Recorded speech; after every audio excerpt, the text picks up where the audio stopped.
여러분, 이런 상상을 한번 해보세요. 어릴 때 나를 가장 괴롭혔던 사람이 있어요. 그 사람이 나를 구덩이에 던지고 심지어 노예로 팔아버렸어요. 그로 인해 나는 낯선 나라에서 수십 년을 고생하며 살았죠. 그런데 이제 내가 그 나라에서 가장 높은 자리에 올랐어요. 그리고 어느 날, 바로 그 나를 팔았던 사람들이 내 앞에 무릎을 꿇고 있어요. 여러분이라면 어떻게 하시겠어요? 복수할까요? 모른 척할까요? 아니면 그냥 내보낼까요?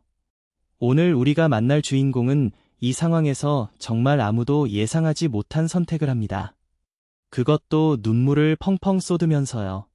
오늘은 성경 창세기 45장, 요셉이 형제들에게 자신의 정체를 밝히는 그 역사적인 순간을 함께 만나봅니다. 이 이야기는 수천 년이 지난 지금도 사람들의 가슴을 뭉클하게 만드는 용서와 화해, 그리고 하나님의 놀라운 계획에 관한 이야기예요. 자, 그럼 시작해볼까요? 먼저 오늘 이야기를 이해하려면 잠깐 배경을 알아야 해요.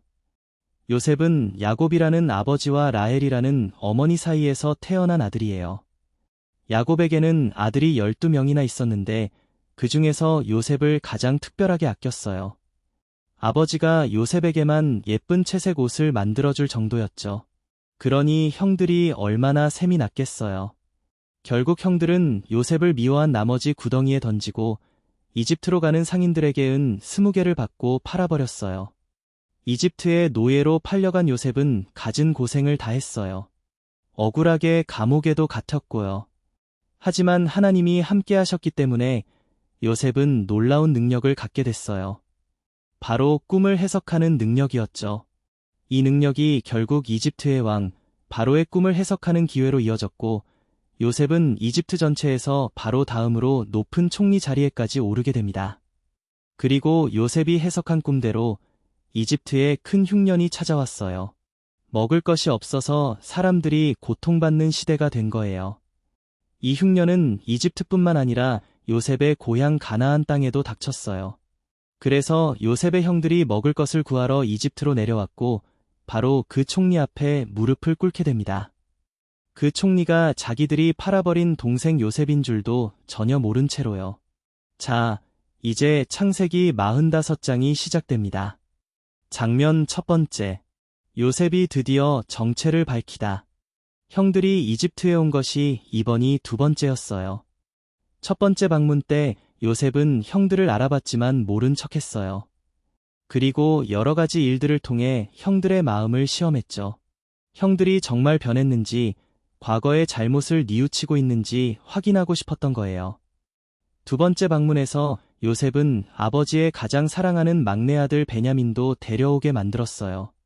그리고 일부러 베냐민의 자루에 은잔을 숨겨두고 베냐민이 물건을 훔쳤다는 누명을 씌워 붙잡았어요.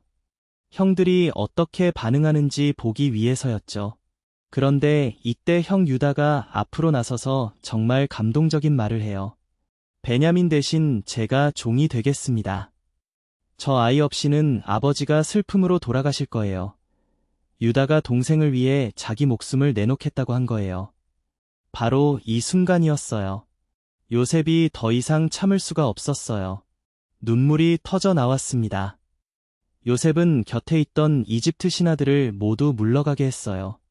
방 안에는 이제 요셉과 형들만 남았죠. 그리고 요셉은 큰 소리로 울기 시작했어요. 그 울음소리가 어찌나 컸던지 이집트 사람들도 들었고 바로 왕의 궁궐에까지 소식이 전해질 정도였다고 해요. 그리고 요셉이 입을 열었어요. 저는 요셉입니다. 땅내 글자였어요. 하지만 그네의 글자가 방 안에 있던 모든 형제들에게 벼락처럼 떨어졌어요. 형들은 너무 놀라서 아무 말도 못했습니다. 얼굴이 하얗게 질렸겠죠. 그도 그럴 것이 자기들이 팔아넘긴 동생이 이집트의 총리가 되어 자기들 앞에 서 있으니까요. 장면 두 번째. 눈물의 재회. 요셉은 멍하니 서 있는 형들에게 다가갔어요. 제 아버지가 아직 살아 계십니까? 이 질문에는 얼마나 많은 그리움이 담겨 있었을까요? 요셉이 팔려간 게 17살 때였고 그 이후로 수십 년이 흘렀으니까요. 아버지 야곱이 건강한지 살아계신지 그게 요셉에게 가장 먼저 떠오른 생각이었던 거예요. 형들은 대답조차 제대로 못했어요. 너무 당황하고 두려웠던 거죠. 당연하잖아요. 지금 이 사람이 복수하려 들면 형들은 꼼짝없이 죽을 수도 있었으니까요. 그런데 요셉이 한 행동을 보세요. 요셉은 형제들에게 가까이 오라고 손짓했어요. 그리고 말했어요. 형들이 저를 이집트에 판 것에 너무 슬퍼하지 마세요. 자신을 책망하지도 마세요. 여러분, 이게 말이 되는 것 같으세요? 자기를 팔아넘긴 사람에게 슬퍼하지 말라고요. 자책하지 말라고요. 요셉의 이 말은 인간의 상식으로는 도저히 나올 수 없는 말이에요. 여기에는 뭔가 더 깊은 이유가 있었습니다. 장면 세 번째. 이것은 하나님의 계획이었다. 요셉은 형들에게 놀라운 이야기를 꺼내놓아요. 하나님이 저를 형들보다 먼저 이곳에 보내셨습니다. 요셉은 자기가 팔린 것이 형들의 잘못이기 이전에 하나님의 더 큰 계획의 일부였다고 본 거예요. 어떤 계획이냐고요? 이집트에 큰 흉년이 오기 전에 요셉을 먼저 내려보내서 수많은 사람들의 생명을 구하게 하려는 계획이었다는 거예요. 요셉은 설명을 계속했어요. 이 땅에 흉년이 든 지 이제 2년이 됐어요. 앞으로 5년은 더 밭을 갈지도 수확을 거두지도 못할 거예요. 하나님은 이 땅에서 우리 가족을 살아남게 하시려고 저를 먼저 이집트로 보내셨어요. 이집트에서 저를 바로의 총리로 세우신 것도 다 하나님이 하신 일입니다. 요셉의 눈에는 자기 인생에서 벌어진 모든 고난이 하나님의 손안에 있었어요. 노예로 팔린 것도, 억울하게 감옥에 간 것도, 꿈을 해석하는 능력을 받은 것도, 총리가 된 것도, 그 모든 것이 이어져서 결국 가족과 수많은 사람들을 살리는 결과로 이어진 거라고 요셉은 믿었던 거예요. 여러분, 이게 쉬운 믿음이 아니에요. 수십 년간 고생하면서도 하나님의 계획을 신뢰하는 것, 그게 요셉의 가장 위대한 점이었어요. 억울한 일을 당해도 원망하지 않고 오히려 그 안에 하나님의 뜻이 있다고 바라보는 시각. 이게 요셉을 정말 특별하게 만든 것이었죠. 장면 네 번째. 형들에게 전하는 메시지. 요셉은 형들에게 구체적인 지시를 내려요. 빨리 아버지께 돌아가세요. 그리고 이렇게 전하세요. 아들 요셉이 이집트의 총리가 됐습니다. 빨리 저에게 내려오세요. 아버지와 형제들, 그리고 모든 가족이 고센 땅에 자리를 잡으시면 됩니다. 제가 다 돌봐드리겠습니다. 앞으로 흉년이 5년이나 더 남았으니 빨리 와야 해요. 가족이 굶어서는 안 되니까요. 고센 땅은 이집트에서 가장 기름지고 좋은 땅이었어요. 요셉은 아버지와 가족 모두를 그 좋은 곳에 살게 해주겠다고 한 거예요. 자기를 팔아넘긴 사람들을 오히려 가장 좋은 것으로 돌봐주겠다는 거잖아요. 그리고 이제 요셉이 형들을 안아요. 성경에는 이렇게 적혀 있어요. 요셉이 베냐민의 목을 안고 울었고 베냐민도 요셉의 목을 안고 울었어요. 그리고 요셉이 형들 모두에게 입맞추고 울었고 그제야 형들도 요셉과 이야기를 나누었다고요. 형들이 처음에는 너무 놀라고 무서워서 말도 못했잖아요. 그런데 요셉이 먼저 울면서 안아주니까 그제야 형들도 마음이 녹아내린 거예요. 수십 년간의 죄책감, 두려움, 슬픔이 그 눈물 속에 다 녹아버린 거죠. 장면 다섯 번째. 바로 왕이 초대하다. 이 소식이 순식간에 바로 왕의 귀에 들어갔어요. 요셉의 형제들이 왔다고. 바로 왕도 기뻐했어요. 요셉이 가족을 그리워한다는 걸 알고 있었을 테니까요. 바로 왕은 요셉에게 직접 명령을 내렸어요. 형제들에게 말해요. 짐수레를 끌고 가나안으로 가서 아버지와 가족들을 데려오라고 하세요. 이집트에서 제일 좋은 것을 주겠습니다. 짐을 너무 많이 챙기지 않아도 됩니다. 이집트의 좋은 것이 다 그들의 것이 될 테니까요.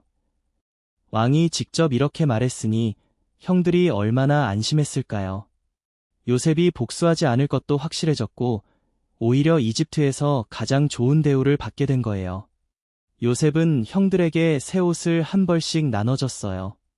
그런데 막내 베냐민에게는 은 300냥과 옷 5벌을 주었어요. 베냐민은 요셉과 같은 어머니에게서 태어난 친형제였거든요.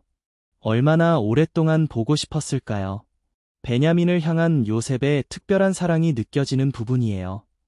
또 아버지 야곱에게는 이집트의 좋은 것들을 가득 실은 낙이 10마리와 곡식과 빵과 음식을 실은 낙이 10마리를 보냈어요. 아버지를 향한 요셉의 마음이 그 선물들에 담겨 있었죠. 장면 6번째. 아버지 야곱에게 전하라. 형들이 떠나려는 순간 요셉이 한마디를 더 했어요. 가는 길에 서로 다투지 마세요. 왜 이 말을 했을까요? 아마 형들이 서로 이게 다 내 탓이잖아. 처음에 요셉을 팔자고 한 게 누구야라며 책임을 미룰 수 있다는 걸 요셉이 알았던 거 아닐까요? 과거의 잘못 때문에 서로 싸우지 말고 이제는 새로운 출발을 하라는 당부였던 거예요. 형들은 가나안 땅으로 돌아와서 아버지 야곱에게 소식을 전했어요. 아버지, 요셉이 살아있어요. 게다가 이집트 온 땅의 총리가 됐대요. 야곱은 이 말을 듣고 아무런 반응을 못했어요. 성경에는 야곱의 마음이 멍해졌다고 나와요. 너무 믿기 어려운 이야기였던 거예요.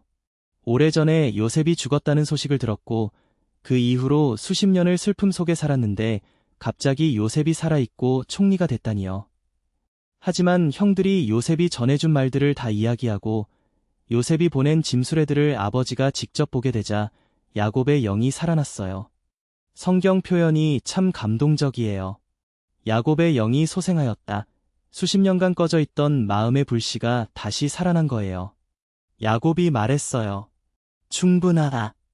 내 아들 요셉이 아직 살아있구나. 내가 죽기 전에 가서 그를 봐야겠다.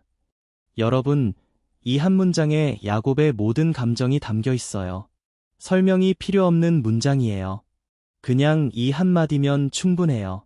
자, 이제 이야기를 정리해 볼게요. 오늘 창세기 45장에서 우리가 만난 것은 단순한 가족 재회 이야기가 아니에요. 첫째, 용서에 관한 이야기예요. 요셉은 자기에게 가장 큰 상처를 준 사람들을 용서했어요. 아니, 그냥 용서한 게 아니라 오히려 그들을 돌봐주겠다고 나섰어요. 진짜 용서는 상대방이 완전히 반성해